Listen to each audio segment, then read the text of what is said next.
Everybody, and welcome into a new edition of the Patriots Beat podcast here on the CLNS Media Podcast Network and on Patriots Press Pass on YouTube. I'm Evan Lazar, joined as always by Alex Barth, and today's show is brought to you by our sponsors, LinkedIn. You can use that URL right there, linkedin.com/beat, to post your first job for free. That's linkedin.com/beat. Now, Alex, a pretty big game for the Patriots on Saturday night, a game where I think that they can make a statement to a lot of people. A healthy Indianapolis Colts team that's a lot better than their record indicates. A lot of those detractors out there for the Patriots, they haven't played anybody crowd. Everybody's been hurt that they've played against.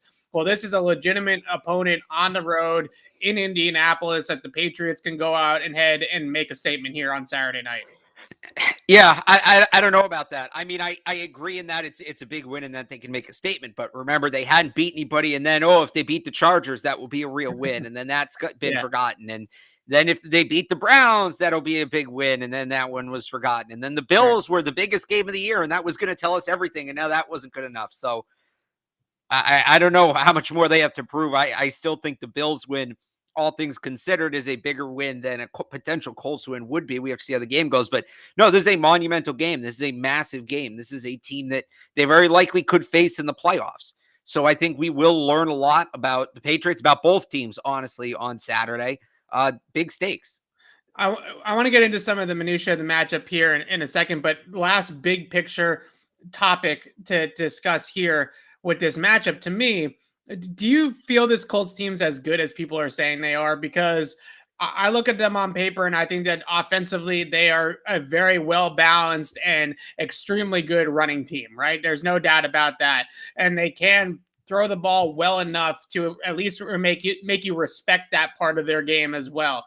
Defensively, they have a ton of takeaways, but they're one of those defenses that is either taking the ball away or they're giving up yards, right? There's no real in between. This is not a dominant defense. Now, in 2021, taking the ball away 29 times and playing this style of defense might be the new way to control a game defensively. They forced 5 turnovers in that game against Tampa Bay a few weeks ago, and that kept them in the game on a defensive standpoint. Otherwise, the Bucks did whatever they wanted. They ran the ball, they threw the ball on Indianapolis, but they were able to have those turnovers, especially those forced fumbles. But do you feel, I think, who was it that earlier this week I said at the podium that watching them on tape, it feels like they're undefeated, right? I forget which Patriots player. I think it was Judon. Yeah, it might have been Judon. Do you feel that they're that good? Because I think that a lot of the attention right now on the Colts is extremely positive for a 7-6 team. Yeah, I think they're in some ways, like, I think their greatness is in some ways similar to the Patriots. What I mean by that is they don't have the elite roster talent, right? They don't have the household names up and down the roster that a team like the Chiefs or the Packers has, or even a team like the Bills has. But they do certain little things at such a high level that it makes them a very good team, right? With the Patriots, whether that's the way they run block, the way they force turnovers, the way they can communicate and alter what they do on defense, right?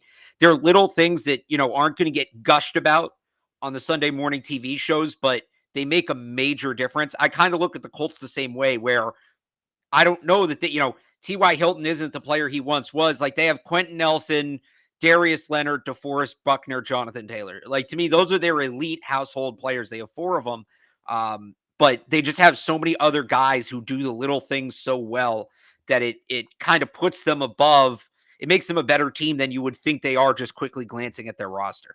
Yeah, really well-coached team on both sides. Yeah, that's part of that, yeah. A good system, a good infrastructure in place. And I watched a little bit of the Hard Knock stuff that they have done with Indianapolis this season. Not to advance scout like Bill Belichick and his staff did, but I was just curious to see Frank Reich and how he carried the room and how he led his team. And you see a lot of really good things. A calm, cool, and collected coach that understands his system, understands what he's asking of every single player. And it does feel like, in a lot of ways, I agree with your analogy, that their sum of parts is greater than necessarily the individual talent on the roster. Not that they don't have any talent, but I think what we're both getting at if I could jump in real quick. Sorry. Yeah. They're the antithesis of the Buffalo Bills. Yeah. The Bills are all talent. Like, they're all just raw talent. And they don't necessarily, the pieces don't necessarily fit together, and they're not well coached, but they have enough raw talent where they can win. It's that old Belichick idiom, right? It's not about collecting talent. It's about building a team. A team like the Bill, and I don't mean to keep picking on the Bills, but it's just because the Patriots just played them. You have this kind of dichotomy here. Right. The Bills are a collection of talent. The Colts were built as a football team, and I think you have to respect that. Yeah, and I also would say that Carson Wentz's season is kind of a microcosm of what we're saying, because they have Carson Wentz playing, I wouldn't say extremely good football, but good football, but most importantly, playing within himself, right? And understanding the infrastructure and the scheme around him. And he hasn't turned the ball over nearly as much as he had in years past with Philadelphia. So they take Carson Wentz, they put him back in this Frank Reich system that he almost won MVP with in 2017. He only has, I think he's 22-5 right now, touchdown to interception ratio. He's not turning the ball over like he was the last couple of seasons in Philadelphia. He's stayed healthy. Somebody that I think isn't necessarily a problem as a passer, but isn't holding back the offense or the operation at all either at this point, which is something to be said for that as well. But let's get into the matchup of the Patriots defense against the Patriots offense against the Colts defense. And earlier this week, all of us are leading with the headline that Bobby Okereke gave everybody. And I liked Bobby Okereke coming out of college, by the way. I thought he was a decent prospect at the linebacker position, but he gave the Patriots some fuel, I would say, to a degree, especially Mac Jones, when he said that they're going to stop the run and they're going to put all of the game on Mac Jones's shoulders and, quote, see what Mac Jones is made of. Now, I don't want to look too much into this, because going out there on Tuesday and telling the opponent your game plan is all kinds of dumb, right? I mean, that's so I wouldn't overlook the fact that maybe this could be some gamesmanship and it might not play out exactly like this on game day. But I look at this Colts roster and I look at the way that they play defense. And although they do turn the quarterback over quite a bit, in terms of stylistically, their system, there's three things that really point to me like that's really where you want the Patriots to beat you, is through the air, because their pass defense is their weak point of the defense, right? They're Right. 17th in pass DVOA this season. They're 26th in DVOA on passes to the middle of the field, and they're giving up over 70 yards per game to tight ends this season, which is dead last in the NFL. They've given up the most yards per game in the entire league to tight ends. So they can't defend the middle of the field in the passing game. They can't defend tight ends. All they do is play zone coverage, right? They don't play much man. That spells like a disaster against Mac Jones, Hunter Henry, Jonnu Smith, and the way the Patriots offense is built. And over the years, we've always said that you can't play zone coverage against the Patriots. And I think a big reason why everybody got to that point was because Brady always shreds zone coverage. But based off the stats that we have from over the last 2 years, I also think that Josh McDaniels is a really good play caller against teams that play a lot of zone coverage, because he's had Cam and Mac now produce at a pretty good rate against zone too. So I don't think it was all Brady in that instance. I think that some of it is the way that the Patriots game plan and the zone beaters that they have up their sleeves for the different schemes that these teams run. This should be easy pickings in the passing game in a lot of ways. As long as the Patriots can take care of the football and Mac Jones doesn't get baited into interceptions, there will be openings in the secondary against this Indianapolis defense. So in a lot of ways, I would say to the Patriots, we're going to take away the pass. We're going to dare you to run it because that's our strength, right? You're running into our strength of our defense. Right. Instead, it sounds like they're going to try to put the game on Mac's shoulders. And I honestly think the Patriots will throw well against them if that's what they do. Well, it's interesting. It's kind of a bigger picture question, right? What do you do when your strength and your opponent's strength match up? It's right. Do you want to play to your strength, even if that's what the opponent does better? Or do you want to play to your weakness? You have to play down to your weakness, but maybe the opponent's weaker, right? I don't know that there's necessarily a right answer there. Big picture, you got to look game to game. Nothing against Mac Jones. Like, I think the Patriots passing game is fine, but I don't think anybody would disagree between run and pass. They're better at running the ball than throwing the ball. So, I kind of took that as, and look, I don't think Okereke should have said it. I don't think he kind of put that stuff out there, but I kind of took that as, we know we're going to take away the run. We know we're going to take away the run because that's what we do. I don't necessarily, I don't know that, like, if I'm the Colts, I don't want Mac throwing the ball a ton. I don't want them becoming one-dimensional. So, like, that's how I read it. I could be wrong, but it's tough. It's a tough game plan for both teams because it's true on, or it's tough for both teams on that side of the ball, right? Because the Patriots probably would like to run the ball a decent amount in this game. Just objectively, they like to have a healthy mix of the run. This is a team where you can't run a ton on them. So you kind of have to throw it regardless of what the Colts show you, just, the base, analysis of it. So we'll see we'll see what happens with that. I do think I wouldn't be surprised if they test the run early because that's going to tell them a lot. And I think that, I keep going back to that Titans game, right, with Jeffrey Simons and what he did to them. And can DeForest Buckner have a similar impact? I think they maybe, even though they won that game, they maybe took a little too long to figure out the run wasn't there. And so I wonder if they kind of test, because DeForest Buckner is on that level. I think Bill Belichick called him the best defensive tackle they'll face all year. I wonder if they run the ball early just to test Buckner and figure out early if that's going to be a legitimate way to move the football or not. Yeah, I look at that Titans game from both sides of the ball, honestly, from that perspective, as a really good blueprint to how the Patriots can win this game, right? I think defensively from the Titans, they played a ton of zone coverage in that matchup against the Patriots, and Mac Jones goes out there and throws for 310 yards, which is still his career high right now. So you see what happens, I think, if you're the Titans, or excuse me, the Colts. If you sit in zone coverage against this Patriots team, then they're going to beat you, and especially going to beat you in the middle of the field. I look at this as a game that, and I think I say this a lot, so maybe this is just a stylistic preference that I have, the way you call a game, but I really hope that the Patriots pass to run, right? They start this game early on. Hey, if you're going to put 8 guys in the box, if you're going to play single high against us, and you're going to try to take away the running game and put it all on Mac, right, and do that sort of thing, then we're going to throw you out of it. We're going to attack you down the field. We're going to attack these zone coverages. We're going to flood these zones deep, and we're going to get the ball down the field, maybe incorporate some play action to get those linebackers who are probably thinking run first this entire game to scream up to the line of scrimmage and hit it behind them, that type of thing. That, to me, would probably open up the running game more, and then you close with the running game late, right? You come back to the running game in the second half, and when they kind of adjust to what you're doing in the pass game.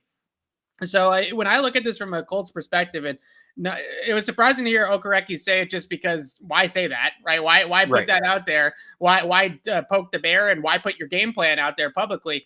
But most importantly, I just don't think that this Colts defense is built well to go out and stop the Patriots passing game. So if you're going to dare them to do that, then I don't know. It just seems like a backwards thing. And most importantly, looking at that stat against tight ends, a couple weeks ago they played the Bucs. Gronk had 7 catches for 123 yards against them. Earlier on in the season, Mark Andrews had 11 catches for 143 and 2 touchdowns against this Colts D.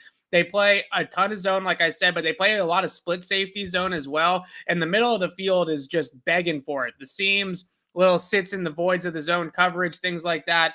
Those are all going to be open for the Patriots all game long. If they're able to throw the football as much as I think that they will. I think Mac's going to put up numbers in the passing game this week. There's one player I want to get this. Real quick back to that point. I know, like, when I'm going on podcasts and stuff during the bye week, I got the question a lot, what's the biggest change the Patriots should make? What's the biggest adjustment they should make during the bye week? And I don't think there's a ton of answers to that question, but I kind of defaulted on, well, do they kind of get Jonnu Smith more involved? Do they use that week to find new ways to use Jonnu Smith? So, and it kind of makes sense. We've seen them do that in the past where maybe the bye week wasn't this late in the year, but they've used the bye week to, add entirely new concepts into the offense. And here's a perfect chance against a team that doesn't defend tight ends well to kind of jumpstart Jonnu Smith here for a late season run and a playoff push. So I know a lot of people are going to hear those tight end numbers and think about Hunter Henry, and certainly, he's got the dad strength now, first game since he had a kid. There's like the whole dad strength thing across sports. There's numbers that support that players have a small window where they play better after having a kid. So capitalize on Hunter Henry's dad strength, certainly on Saturday. But then I think, too, this is a great game if you are going to jumpstart Jonnu Smith. And they've been telling us down there, players, coaches, that his breakout game is coming. Here we go. This seems like a perfect opportunity for a number of reasons. Yeah, I want to try to pull this up real quick because in that game against Tampa, it wasn't just Gronk. Cameron Brate had a few big catches in that game as well, right? So they had the 2 tight end thing going against this Colts defense, Yeah, and here they you were go. pretty effective doing that. Cameron Brate, 3 for 23. Okay, so maybe they were just some critical third downs that I'm thinking of that he moved the chains on, but still 3 for 23 plus the 123 that Gronk had. That's over 150 yards from your tight ends in the game, right? So I think that that's definitely a point of attack for this Patriots defense. I wrote down some game records here on the for the Colts defense and on the Colts offense, but I want to, obviously we're talking about the defense right now, and the biggest we talked about Buckner. I also want to talk about Darius Leonard a little bit, who maybe to me is somebody that you can potentially run over a little. You know, he's an undersized linebacker. He's more fast and athletic, kind of in that Edmonds Milano mold than he is in a Dante Hightower type mold. But he's been a absolute tackling and turnover machine since they drafted him, basically instantaneously being a force in the middle of the defense, particularly strips the ball out a ton. And you look at some of these Patriots running backs, Damian Harris, Ramondre Stevenson, those guys have fumbled and put the ball on the ground a little bit this year. So he is somebody in this whole Colts team. They have 14 forced fumbles on the year. They lead the league in fumble recoveries. This is a team that is going to strip the ball, that's going to attack the football, and the Patriots ball carriers have to be careful. Yeah, I wonder if, Leonard generally is going to play in between the hashes, DeForest Buckner in the middle too. Yeah. I wonder if the Patriots try to keep the ball more to the perimeter. And look, Leonard can get there. He's a sideline to sideline player, but I wonder if they run the ball more to the outside, more, stretch runs, toss runs, that sort of thing, just to kind of get away from both Leonard and Buckner. It almost sounds too easy, too simple to be a true strategy, but teams have done things like that before. Yeah. And one last game record here that I think deserves a lot more credit than he gets is Kenny Moore, the nickel corner for Patriots legend Kenny Moore. Indianapolis. Yeah, Patriots legend, a guy that probably could contribute right now on the Patriots if he was still around. He gets the ball. He's a ball magnet, right? He's around the football a ton. Interceptions, great awareness in zone coverage, as Jacoby Myers talked about today. Just has great instincts and feel for the zones that he plays in their coverage system, and is really somebody that if you're looking for a ball hawk that could sneak up on Mac Jones and pick one off, Kenny Moore is definitely the guy that could do something like that. Yeah, he's a good player. I mean, what was the quote today? He's got incredible zone awareness, something like that. You talk about throwing into the zones. Again, this is something where I wonder, we see the way Kenny Moore can break on the ball. Do you just kind of, because I don't, the Colts don't have much in the secondary besides Kenny Moore. I mean, there's nobody that really, am I missing somebody? There's nobody that really jumps out to me. That's really the biggest thing that stands out to me. Rock Ya-Sin's a tough player, right? He's that hard-nosed guy, temple tough type of guy.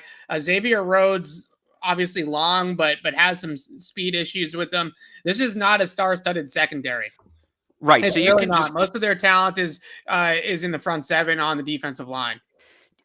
Yeah. So again, to my point, I think you can kind of throw away from Kenny Moore when you need to. One other thing on Rock Ya-Sin I want to mention, and this is kind of an overarching comment on the game, and this isn't to make excuse for the officials. This isn't to blame the officials. The game hasn't happened yet, but Carl Cheffers is the head official. It's him and his crew for this game. Yeah. They have called the second most penalties of any crew in football this year. And specifically, they've called the most pass interference both ways. Yeah. They've called the most offensive and defensive pass interference. So, because you mentioned Rock Ya-Sin, right? I think Rock Ya-Sin's a decent player, but he plays very physically. He's a very physical corner. In a game where you have officials that like to call pass interference, that also call a ton of defensive holding penalties, it might be more difficult for him than a guy like J.C. Jackson, who's more comfortable playing an arm's length away from the receiver and can kind of recover if he's not body to body with the receiver when the ball is thrown. So, we talk about Kenny Moore as somebody who can maybe give them trouble. I don't necessarily think they're going to, come out and Joe Flacco underthrow balls to try to draw flags, but Bill scouts the officials just like he scouts the opponent. I mean, he's aware of every single, aspect, element on that field. I wonder if they go at Rock Ya-Sin early with a bigger receiver, a Kendrick Bourne, or even a N'Keal Harry, and see if they can get him grabbing. or get him hitting contact early, because what flies in other games for him might not fly on Saturday. It's like kind of a little thing, but it's something, you can't put it past them. It's something I think is interesting. Yeah, we got to shout out our friends at LinkedIn, but I want to hit on that in a second. But first, LinkedIn, these days, it can be hard to find and hire the right candidates for your small business. That's why LinkedIn Jobs made it easier to find the people you want to talk to faster and for free. Create a free job post in minutes on LinkedIn Jobs to reach your network and beyond to the world's largest professional network of over 770 million people. Focus on candidates with just the right skills and experience, and use screening questions to get your role in front of only the most qualified. Then use the simple tools on LinkedIn Jobs to quickly filter and prioritize who you'd like to interview and hire. It's why small businesses rate LinkedIn Jobs #1 in delivering quality hires versus leading competitors. LinkedIn Jobs has you find the candidates you want to talk to faster. Did you know every week nearly 40 million seekers visit LinkedIn? Post your job for free at linkedin.com/beat. That's linkedin.com/beat to post your job for free. And just to wrap this up with the Pats offense. What you could have said, though, is, speaking of pass interference, don't let a slow job search interfere with your business. Let's see. This is why we gotta have you do these. You'll get one of these one day. You're right. I think that's a good point, though, about the refs in general. It just speaking to this Colts D, because I just went on this whole 10-minute thing about how playing zone coverage against the Patriots is probably not a great idea, how they can't guard any tight ends in zone. The Pats have 2 tight ends that they could get the ball to. So if Frank Reich is a true game plan coach, right, then you would expect them to play a little bit more man coverage in this game than what they're typically accustomed to doing. But if you're going to do that against a group of refs that throw the most DPI flags in the league, and you're not a team that typically lends itself to playing a ton of man coverage, that seems to be something that could be problematic for Indianapolis's defense as well. So I look at that. I agree with you 100% that the flags could come, but it might actually prohibit them in a way from playing as much man coverage as they probably would want to play against the Patriots. I think they're really a 20% man coverage type of team, and they probably would have liked to have been a little bit more 50-50 in this game just based off the matchups. Probably not going to happen if you're going to be getting holdings and DPIs all game long thrown by the refs, and you're not a team that technique-wise drills a ton of man coverage. That's how you get penalties, right? Is by having poor and sloppy technique. Last thing here on the Patriots offense against the Colts defense, Damian Harris. Questionable for this game officially with that hamstring injury. We've been out at practice all week long, Alex. Obviously a limited portion that we're able to watch. Didn't look like he was moving too well on Tuesday, right? We saw a little bit of extended positional drills on Tuesday. Looked a little bit gimpy. Looked like the hamstring was bugging him just a tad. Are you expecting... I'm not saying I have any inside information on this, but I do kind of expect him to suit up. I don't know if he's actually going to end up being a huge factor, or is this going to be a Ramondre game? Yeah, I don't have any inside information on it either. Hamstrings are always tricky, right? So you never really know. Granted, that was a practice, early in practice. When he gets to the game, it's 5 days later. Can they give him a little something? Ivan Fear said it this week. If there's a way he can play, he's going to play. I don't think Damian Harris is going to be non-existent in this game plan. I don't know if I tell people to start him in fantasy. But I do think this could be a big Ramondre game. But what flips that is, Ramondre's been better with the ball security. He's been better, but he is still a rookie. Damian Harris is probably, if you're talking about ball security solely, Damian Harris is probably the better option. So if Ramondre Stevenson puts the ball on the ground early, now you're talking about Harris versus Brandon Bolden, and things get interesting. This could end up being a little bit of a Brandon Bolden game. I'm inclined to lean and say it could be a Brandon Bolden game. And for what it's worth, Brandon Bolden maybe had his most notable career moment against the Colts at it's not RCA Dome. Wow. I knew at you were Lucas Oil Stadium somehow. If people don't remember, Brandon Bolden was one of 2 players. I can't remember who the other one was. Brandon Bolden was. Why does it feel like it was Steve Gregory? I just feel like I think it was. I wanted to say Steve Gregory. I feel like he's always in the middle of those types of plays. I have no idea if it was actually Steve Gregory, but it was. Hang on. Oh no, sorry, it was John Bostic. Oh, okay. And then Patrick Chung came in later. And Logan Ryan. They actually had like 5 guys make that tackle. But anyway, Brandon Bolden was the first man there to make the tackle on the famous Colts fake punt. So, you talk about the highlights of Brandon Bolden's Patriots career. We're not going to talk about the one play with the Dolphins, obviously. But you have the wheel route against the Broncos in the snow on that Sunday night game. And I mean, this would probably be too, right? Making the tackle on that play. So he's returning to one of his spots of glory. So maybe that helps fuel him. Does feel like a game where when you face a team that gets the ball out on the ground as much as Indianapolis does, and their stat is actually, I don't know if I've ever seen this before. They have 14 forced fumbles and they've recovered all 14 of them, which is bizarre. Really? Yeah, that's impressive. That's very impressive. Right. I don't know if I've ever seen that before. When I had to look it up twice because is that accurate or have they just, missed a couple? But no, they have forced 14 fumbles and they've recovered 14 fumbles, which is really a testament to team speed in my mind, right? Yeah. Instinctiveness and ball hunting, obviously, but a lot to do with team speed and having a ton of guys around the football at all times that you just have more bodies at the point of attack in order to get on that ball. So it could be a Bolden game if they feel like ball security is an issue for Harris, if it's a hamstring, and then Stevenson, if he's a little shaky with ball security early on, they could just turn it over to Bolden and trust the veteran to hang on to the football. Let's move over to the defensive side of the football. Talk about this Colts offense, which I think other than Dallas, they did play Dallas earlier this year, and I guess Tampa Bay we can throw in there as well. This is one of the most well-balanced offenses that the Patriots will face all year long. They can do pretty much anything that you present to them, right? As in, if you load up and you put 8 guys in the box and you come out in base defense, they will spread you out and they will throw the football like they did against Tampa Bay. If you go out there and you play nickel or dime, you try to load up and stop the pass and really make them one-dimensional as a running team, they'll run it right down your throats. They will take whatever the defense gives them, and they feel confident enough in their execution to exploit the weakness in whatever way, shape, or form that you want to do it. So from a stylistic perspective, in terms of this game flow, it really comes down to what personnel the Patriots decide that they want to put on the field. Do you want to play this game at a base? Do you want to play it at a nickel? Which way do you want to force the Colts' hand more? And in a strange way, and I know this is a little bit of my nerd analytics brain here, Alex, as well, so bear with me. But in a strange way, I feel like I would almost say to them, if you want to beat us running the football at Jonathan Taylor, then go ahead.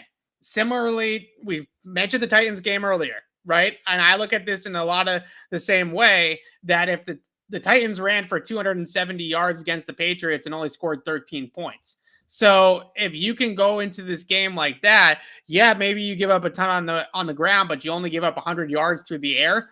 I think that's a more viable strategy than allowing Carson Wentz to take those big linebackers and spread them out and throw all game on Dante Hightower and Jawan Bentley and Kyle Van Noy in coverage. Yeah, I also, just one thing I wonder about this Colts offense, and I'll ask you this. I tried asking Pavon Gotcha about this today, and he didn't really give me a straight answer to the question. So the players and the coaches from the Patriots, they've talked about, when we ask them, what do you see in Quentin Nelson? What do you see in Ryan Kelly, right? Some of these really good linemen. They say, well, it's not just that they have good individual linemen. They play really well as a group. And I'm still trying to figure out exactly, they're emphasizing it. So it's clearly something they believe strongly. I'm still trying to figure out exactly what that means, because I don't know just the way offensive line play works. I don't know that you can have a bunch of individually really good offensive linemen who play poorly as a group. I'm trying to picture what that would look like. And outside of poor blitz pickup, I can't really comprehend it. So I'm just, you're the offensive line guru. I'm just curious what you think of them, or am I making too big of a deal about it? Have they not said it as much as maybe I think they have? So I think the biggest thing is when you look at run blocking in particular with the offensive line, it's a dance, right? You have to be able to play as one and in unison and kind of flow together as a line. And this line in particular, and the way that they run the football, they are a big outside zone, mid-zone team, right? So they're going out to the sideline and they're trying to flow the defense from left to right, and they're going to pin you down and cut it back up through the middle of the field. That's how Jonathan Taylor's hit. The majority of his big home run runs have been right up the gut of the defense, because they get you to overcommit, pin you down, and then cut it back. So what they do really, really well And when I watch them on tape, look, Quentin Nelson's a fantastic player. He's one of the best guards in football. A lot of what they do from a run game perspective is around Nelson. But Ryan Kelly at center might be the most important player on the line, because the way that they block outside zone is, especially against odd front teams that put a guy over the nose, is they're going to have Kelly kind of chip or combo the nose tackle and allow Quentin Nelson then to overtake the nose and then free up Kelly to get to the second level, right? That's the key exchange, is Kelly chipping the nose into Nelson's block and then climbing up to the linebacker level. So the big key for me in this game from a run defense perspective for the Patriots is whether they leave Devon Gottschalk on the nose or it ends up being Carl Davis, whichever one it is, holding up Ryan Kelly and not allowing him to be really what is the speed of that line, right? And that an outside zone scheme is about chemistry and it's about speed. It's a speed type of block. So in order to hold this whole thing up, you gotta make the center worry about the nose tackle. If the nose tackle is an afterthought and he can just blow right by the nose and get up to the linebacker level, then you're going to see a lot of big runs. But if they can get the nose tackle to hold up Ryan Kelly and occupy Ryan Kelly and not allow him to get out, then that's going to be a really key thing for this game. So in a lot of ways, I do think that they might come out in that big package with Davis, Gottschalk, and Lawrence Guy on the defensive line, because they run that 3-4. You still have Judon and Van Noy on the edges to rush the passer, right? It's not like you have no pass rush presence just because you have the three big bodies in the middle, and you can also blitz the linebackers like Hightower and Bentley up the middle to get some more rush. So I look at it and I see that as probably being the way that they go. Play this game at a big nickel, put those three guys on the field together. Yes, it does take Christian Barmore off the field a little bit, but I think you can have a role for Barmore once you do get into some obvious passing situations. I'm not sure this is necessarily a huge Christian Barmore type of game on early downs, just because gap integrity and control is number one against this team. Because all they are trying to do is cut back. That's it. That's what they want to do. They want to pin you down and they want to cut it back up through. But these outside zone schemes, whether it's Indy, it's the Niners and the Shanahan tree and the McVay tree, it's all about continuity and flow. And I think that's when they talk about playing together as a unit, that's really what they're getting at. Yeah, I would agree with this not being a big Barmore game, at least not early, right? Maybe if they get a lead and they start throwing. I also thought it was really interesting what Barmore said about Ryan Kelly this week, that he's a legend at Alabama. Think about how good you have to be a legend at Alabama. He's a really good player. I also don't know how big of a Hightower and Bentley game this is. And you think, against a great running team, those are the guys you want on the field. But me and you have talked about this off the air a little bit. If you put those two out there, the Colts are going to recognize that and start throwing the play action and start attacking those guys. And the Titans did that. If you remember back, the Titans, the Patriots came out to stop the run. They had Hightower and Bentley on the field, and the Titans targeted them off play action. It worked. Part of the reason the Titans lost that game is they randomly went away from that strategy after about 2 drives. Well, not really sure why. That's what I'm concerned about with this Colts team, is because I don't think Reich will go away from it, right? I think Reich will. Right. Remember that. So a really good kind of example of this, Cleveland, right? The very first drive, they run down the Patriots' throats. They get in 7-0. The Patriots adjusted to that. On their third drive, the Browns came out in 12 personnel. The Patriots matched it with run personnel on their side, and then the Browns went empty. And they ran 3 or 4 plays in a row out of no huddle empty, not allowing the Patriots to substitute. Now, Kevin Stefanski eventually huddled, and the Patriots ran a linebacker off and ran a nickel corner on, and then the whole strategy went mute, right? But I don't think Frank Reich is that dumb. I don't think Frank Reich is I think he's smarter than that, and he realizes if he gets the Patriots base defense out there, then that's a huge advantage to his passing game. And I think he's going to go after the passing. You also have to factor in that they are a big RPO team, a team that uses a ton of run pass options. This is the Eagles system from the 2017 season, right? This is Philadelphia's offense from that Super Bowl. So you're going to see a lot of shotgun PA. You're going to see a lot of RPO actions. You're going to see a lot of those types of things. And the Patriots, in my mind, if you get these linebackers, Hightower, Bentley, Van Noy, you get these guys caught in these high leverage coverage situations in the middle of the field. And I think Indianapolis is going to move the ball really well in this game. That's why I really feel like this is a 3 safety nickel type of game. You put Duggar, Phillips, and McCourty on the field together. You use Duggar as the nickel backer, and you have a little bit of size there, but you still have the flexibility to cover the middle of the field. Yeah, I agree. I think this is, the difference between the Browns game and the Titans game. And this one is, I think the Colts are more willing to throw, right? I think the Colts are more willing to put the ball in the air regardless of what's happening. And that's where I think, and that's how they've beat teams this year. They beat teams because they throw just enough where teams have to bring on those extra defensive backs. Those defensive backs aren't big enough or they're not skilled enough to stop the run, and the Colts run it down their throat. The Patriots have a unique advantage in Kyle Duggar and Adrian Phillips, 2 safeties who can cover but are also very instinctual against the run. They know what they're doing against the run. They can get downhill. They can make plays against the run where, look, are they the run stoppers, Donta Hightower and Juwan Bentley are? No, of course not. But they're at, as far as safeties go, they're as good as you're going to get in that spot. And I don't think they're negatives. They're not pluses. They're probably neutrals. But I think you put those 2 on the field and you kind of make the Colts choose. Okay, are you going to throw? Because now they either have to throw against dime and nickel, or are you going to run the ball and test our safeties on the ground? And then again, like you talked about, you use those 3 big defensive linemen. I think you can really kind of, I can't think of the word, but I think you can really kind of marginalize it, right? You're not going to completely shut it down, right? Jonathan Taylor is going to get some of his, but like I said, go back to that Tennessee game. If the Colts think that they are going to put up points on the Patriots solely by running the football, then they have another thing coming. They're not going to. They won't score. They'll score 20 points in the game. If they could only run it, and they're averaging 5 yards per pass attempt, but they run it 45 times in this game, it's going to go exactly the way it went for Tennessee.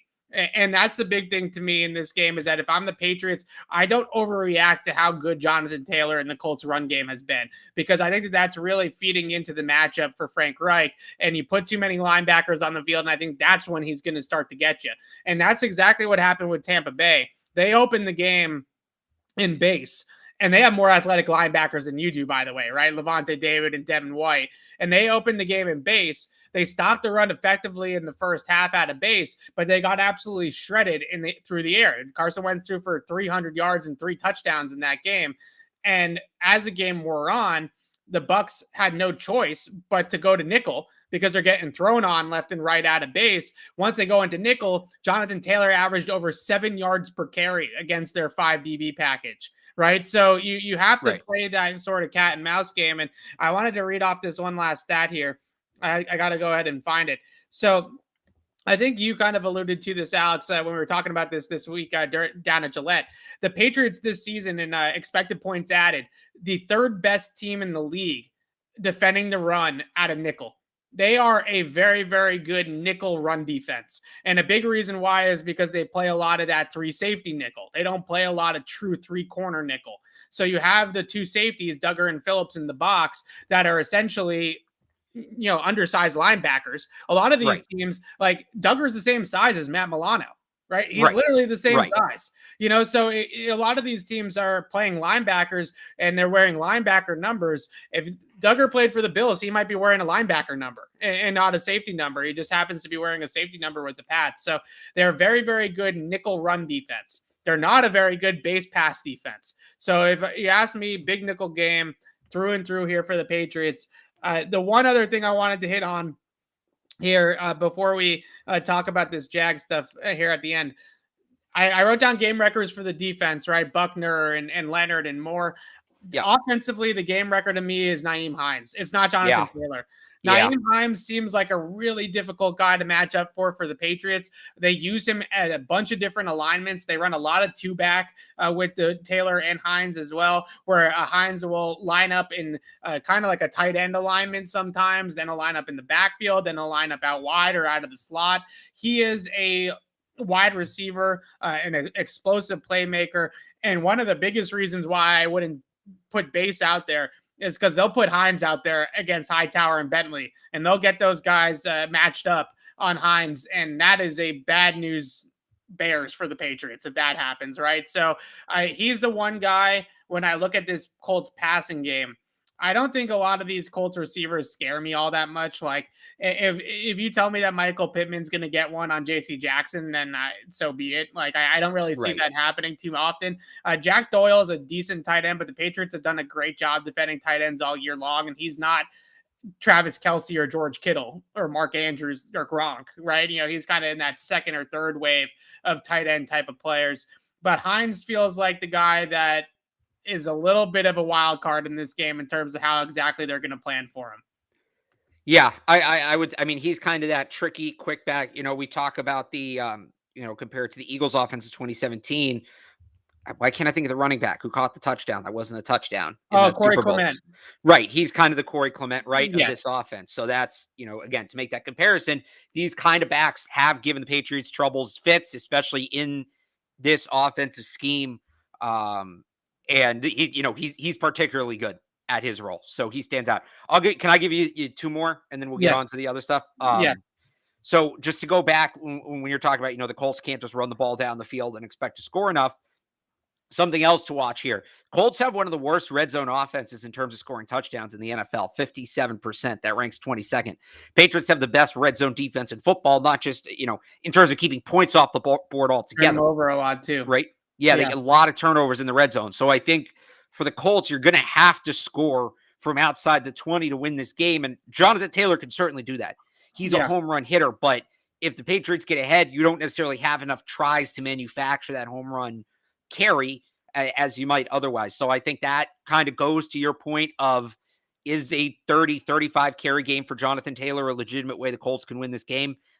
If they were better in the red zone, maybe. But I think the red zone struggles take away from that. And then one other just quick observation I have on this game, and I kind of did this for the Bills game, right? Remember I talked about how important it was to score first, and it's like, yeah, no duh, that's important in every NFL game, but it was just magnified for that one. It turned out to be right. So I have another one for this game where, yeah, no duh, this is important. Again, I think I made this joke last week. Bill would kick my ass for saying this is important because it's always important. But I think especially this week, turnovers. I think this is, that's how the Colts win this game, if you ask me. Right. Every game, every single NFL game, turnovers are a top 3 most important element in the game. But I think this week it's 1 and 2, because if you look at the difference between the 2-4 Patriots to start the season, right, and the 7-0 Patriots since, the biggest difference is they're not turning the ball over as much on offense, and they're creating a lot more turnovers on defense. Yeah. And that pattern has to continue for them to be successful. And you have a team on the other side that creates a ton of turnovers, that is adept at creating turnovers on the defensive side of the ball. And the Colts have lost every game in which Carson Wentz has turned the ball over this year. Neat little stat for you.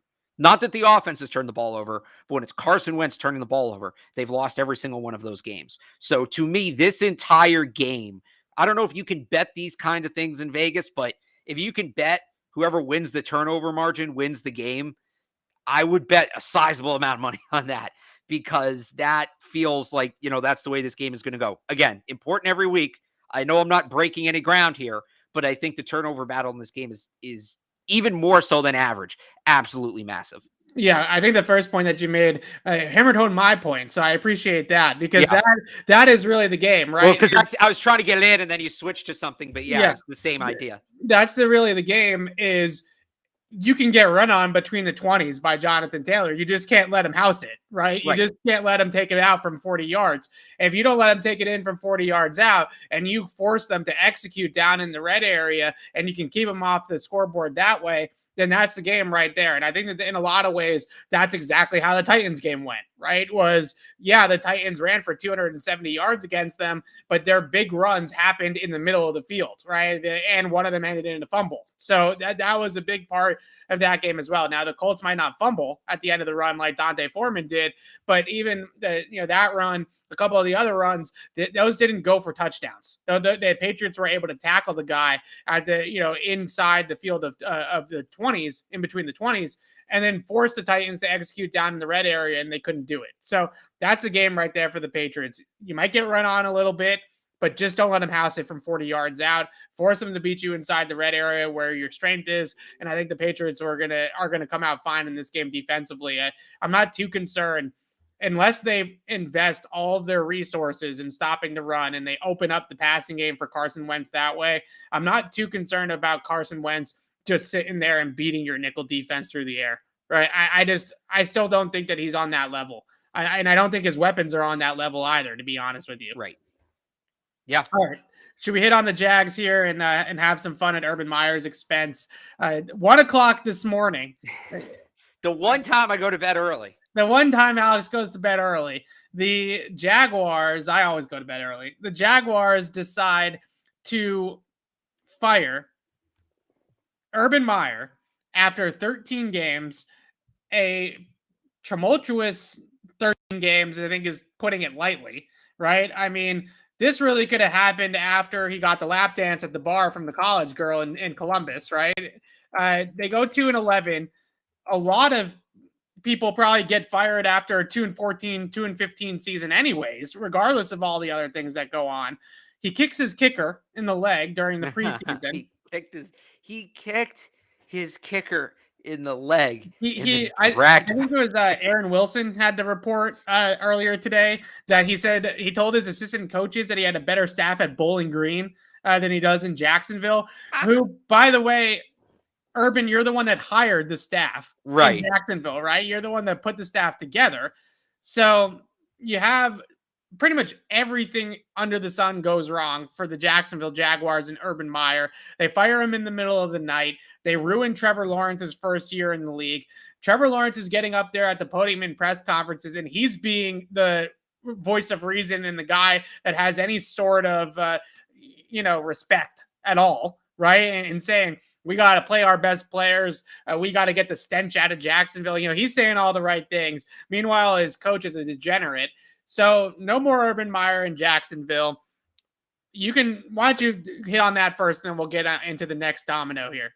Yeah, I mean, the craziest thing about all of this is I think it went exactly as we all expected it to. Nobody thought that was a good hire. There's a reason Urban Meyer, 1, was a career college coach. 2, there was a reason he wasn't coaching in college anymore. 3, there was a reason that even when he was, rolling at Florida and Ohio State, he was never really a serious candidate for any NFL jobs. It was never going to happen. It was never going to work. So, I thought they'd give him the season just because the Jaguars have generally been very patient with coaches. I'm a little bummed he didn't make it to Patriots week. I can only imagine what he would have said about Belichick. But yeah, no, he's gone. And you talk about they wasted Trevor Lawrence rookie year. Rookie year is an important year. I mean, who knows what kind of damage was done behind the scenes? Are there things about Lawrence's game that may be irreparable? Right. Is he's not quite Josh Rosen, but is he gone too far down that road that he can't come back? So it was a bad hire to begin with. They got what they were asking for. I hope Andre Sisco becomes a Pro Bowler now. And I wouldn't be surprised. Like Andre. So for people who don't know who that is. Playing more. What are you talking about? What? Andre Sisco's playing more. What are you talking about? So for people who don't know who that is, Andre Sisco, is he a rookie or a second-year player? I think he's a rookie. He went to Syracuse, right? Out of Syracuse, he's a safety. I remember watching him. Yeah, he's a rookie. He's a 3rd-round pick. And interceptions in Syracuse. Really good. He's a pretty good player. Like a nice little prospect. He's not Micah Parsons, but he can play. Anyways, he started seeing his playing time decline seriously throughout the season to the point, and Urban Meyer kept getting asked about it. He would basically just refuse to answer the question. And a couple weeks ago, they asked him about why Sisco forced a fumble on an opening kickoff and then didn't play for the rest of the game. And Urban Meyer said, well, no, he's been playing more, even though he played, again, 0 snaps in that game. And then they asked him about it again. He said, well, look, I don't want to sacrifice winning so a younger player can get experience. The long story short, Urban Meyer's just been punching down on this kid for 3 months for no reason. He's a good football player. And I can't wait to find out he's like the best safety taken in the draft. But things aren't getting much better for the Jaguars. Trevor Lawrence at the podium today was asked if Die Hard is a Christmas movie, and he said he's never seen Die Hard. So the Jaguars, even post Urban Meyer, are still a bit of an embarrassment. But because of that. All right, so that's a great movie. Everybody should see Die Hard. That's true. The next domino here I wanted to talk about was obviously Josh McDaniels. And not only does this coincide with Colts week, which is a nice little angle there for us as well in the media, but also just I have heard, and I'm writing about this over the weekend in my mailbag, that there is a little bit of a renaissance here. Josh McDaniels' star is starting to shine a little bit again, right? And you look at what he's done with Mac Jones, but also I think some people around the league point to some of the other quarterbacks he's developed and brought along, like Jimmy Garoppolo as well. And although Bill deserves all the credit in the world and gets all the credit in the world, the guy that has been in the trenches with Mac Jones since rookie minicamp and basically tied to Mac. I mean, we go out there, we saw camp and we saw all the practices, right? Josh McDaniels was never more than 10 feet from Mac Jones at any point, right? I mean, that was the two of them have been glued to the hip since Mac Jones got here. And look at the season that Mac Jones has had under Josh McDaniels. If you are a team, whether it's Jacksonville, whether it's Chicago, whether it's another team that ends up opening up their head coaching position, and you either have a young quarterback or you have a quarterback that you're thinking about drafting that you want to pair with a new coach, bringing in Josh McDaniels to work with your quarterback and also call your offensive plays, you could do a whole lot worse than that as a team. And you could hire Urban Meyer. Right. So you look at Josh McDaniels' shine, maybe getting a little bit polished here around the league for what he's done with Mac Jones and some of the other things that he's done as a coordinator in the past, maybe distancing himself a little bit from what happened with the Colts in 2019 is a big part of it too. We're a couple of years removed from that now as well. So the stench kind of wears off. So the question I have for you for the chat, Alex, is number one, should the Jaguars want Josh McDaniels? And number two, should Josh McDaniels want the Jaguars? Yeah, it does seem to make sense, but Vegas is generally pretty good with these things. They have McDaniels is, I think it's like the 8th most likely coach. They have 14-1 odds, tied with Pete Carroll. Yeah. So, I think it makes a lot of sense both ways. Here's some of the questions. I think wherever McDaniels goes, he's going to want full roster control. Yeah. The Jaguars already have a general manager in place. Will they fire whoever it is whose name is escaping me, but it's his first year on the job? Are they going to fire him for McDaniels? Is McDaniels, does he want to work with an owner like Shad Khan who doesn't? I think he's really supportive of the team. I don't think he entirely knows what he's doing. Shad Khan doesn't know what he's doing at all. Shad Khan's out on some sort of yacht somewhere, right? And he's looking to invest money in the Jaguars. Don't get me wrong. He'll spend. But he's looking to give the keys over to somebody that can run the entire football operation for him so he can just show up in game day and wave his pom-poms, right? He's not looking to get involved in the weeds of the operation of the team. Well, and the other thing is, I think a lot of it goes to what does Josh McDaniels think of Trevor Lawrence, right? You'd like to think he thinks he's an elite quarterback, obviously, because I think that's pretty much the consensus, or an elite quarterback prospect. But you don't know. So I look at some of the names ahead on the list here: Byron Leftwich, Kellen Moore, Eric Bieniemy, Joe Brady, that just make more sense to me. I think Leftwich, because at a certain point too, I think you have to, as much as Jaguars fan base is an oxymoron, I think you do have to kind of mend the bridge with whatever fans are there, because this last season to me was a slap in the face to the fan base. Like if I was a Jaguars fan, if I was one of those 5 people, right? If I was Emerson Lotzer or Kenny Middleton, who are the only 2 Jaguars fans in existence I know of,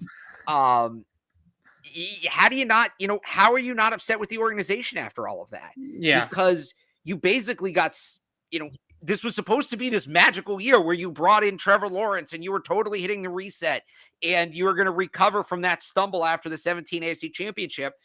And then they just completely buried it by hiring a coach that everybody knew wouldn't work. So, I think the fan base would be receptive to somebody like a Byron Leftwich, or even just a fight for the organization, right? Right, exactly. Yeah. I think, and he can bring, maybe there's a little bit of that, not that it wouldn't be with McDaniels, but maybe there's a little bit of that, Tom Brady magic with him that he brings over there. So I just think Leftwich assuming he wants to leave Tampa, I think Leftwich makes too much sense.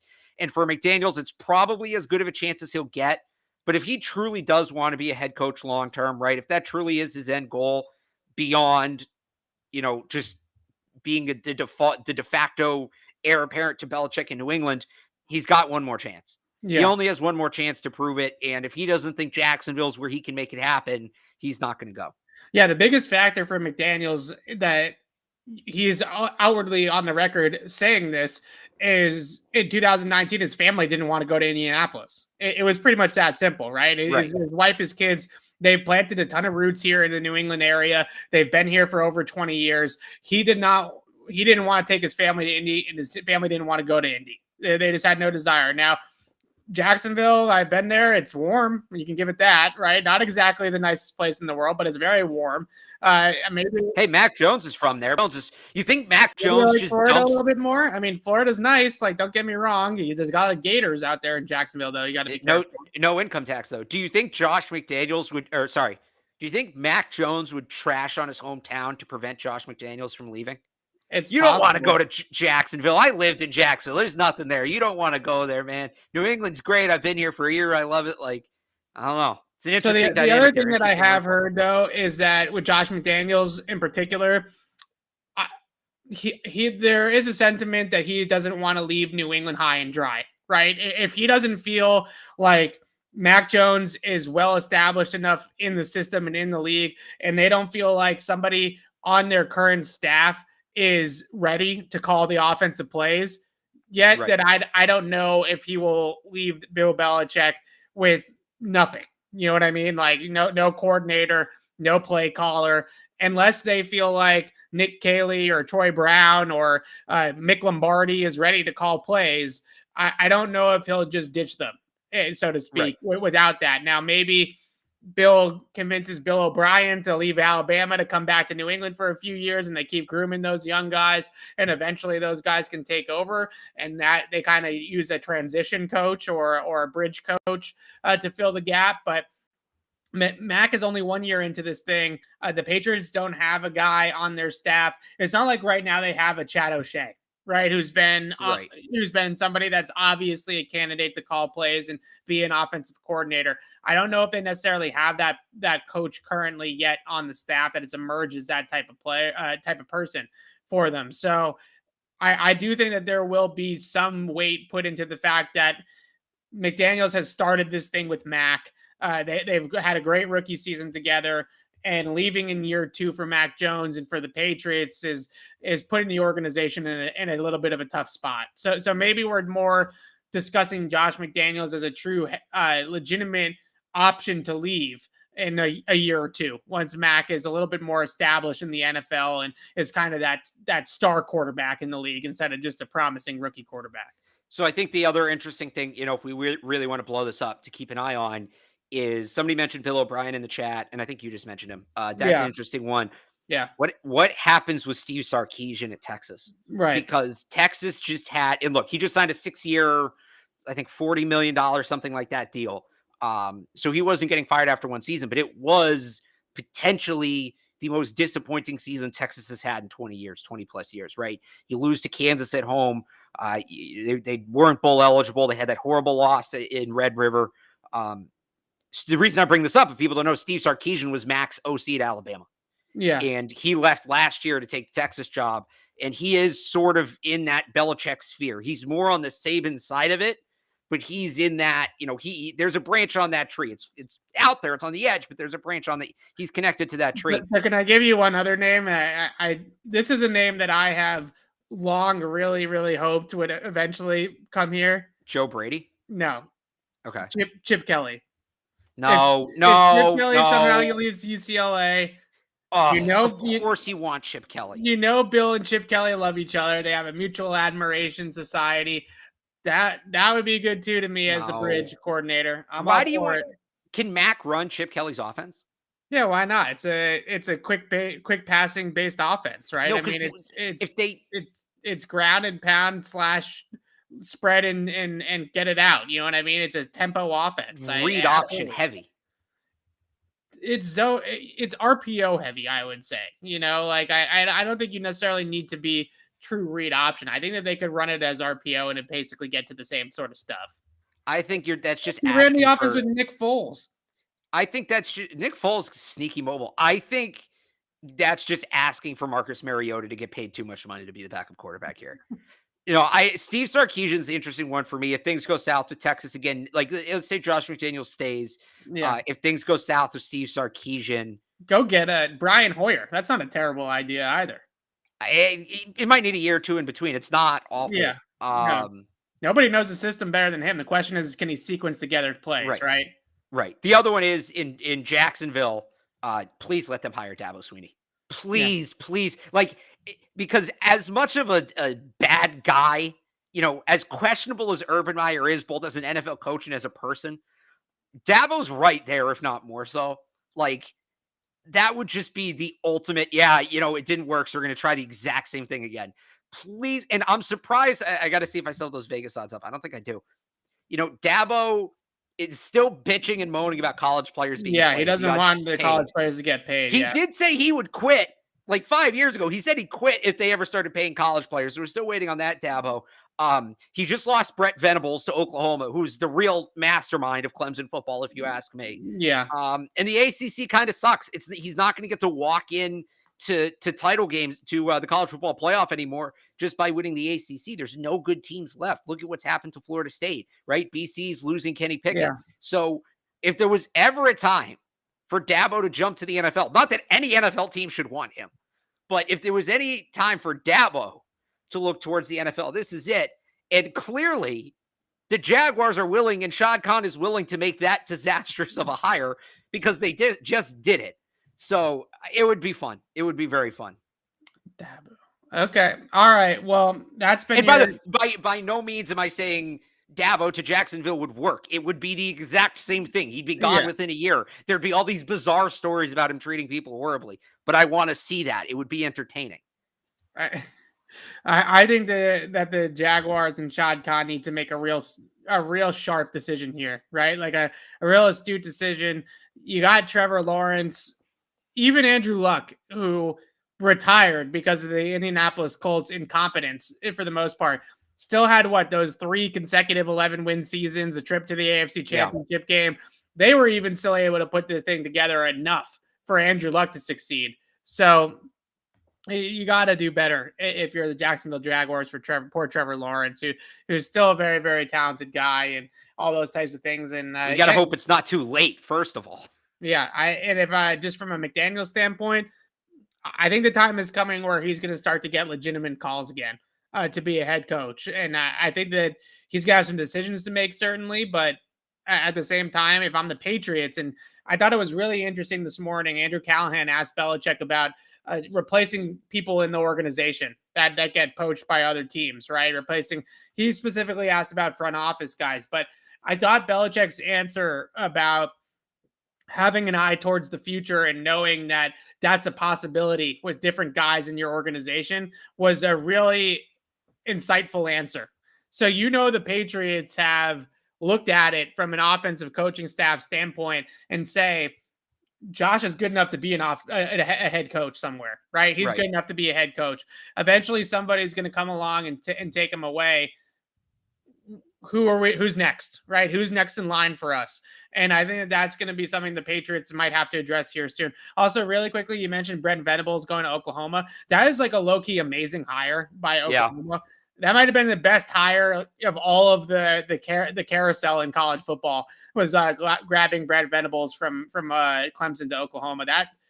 I think he might be better at Oklahoma than Lincoln Riley was. And I know that's a little bit of a take. But they're transitioning to the SEC. I think his style, I don't know how well his style plays in the Big 12. I think his style played very well in the SEC. So assuming he makes it that long, like that, I agree with you. Yeah.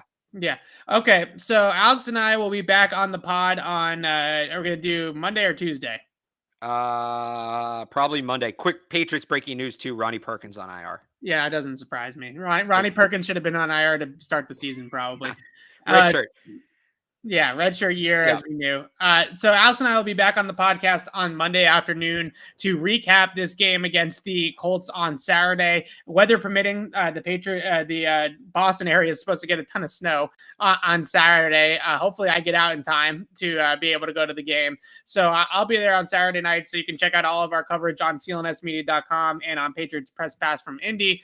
And read Alex on 98.5 thesportshub.com, right? I always get that URL wrong. You doing any radio over the weekend or anything, Alex? This weekend, no.